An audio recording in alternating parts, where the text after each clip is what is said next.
এবার সরকারি কর্মচারীদেরকে একটা সুখবর জানাই।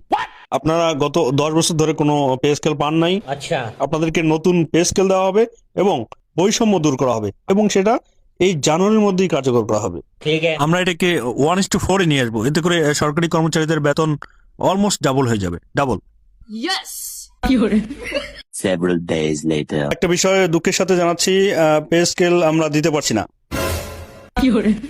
এটা আমাদের এখতিয়ারে নাই, এটা পরবর্তী নির্বাচিত সরকার এসে দিবে। এই থাম, যে বাল তুমি ছিঁড়তে পারবে না সেই বাল নিয়ে টানাটানি করতে তোমার কে বলছিল? কেউ বলছিল তোমার পে স্কেল দিতে? আকবরে সব জায়গায় লাড়া দিতে কে বলে তোদের?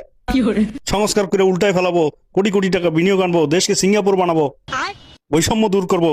কই 1.5 বছর তো কোনো বালটা ফালাইতে দেখলাম না। দেশের আইন শৃঙ্খলার পরিস্থিতিটা পর্যন্ত এখনো তোরা ঠিক করতে পারলি না।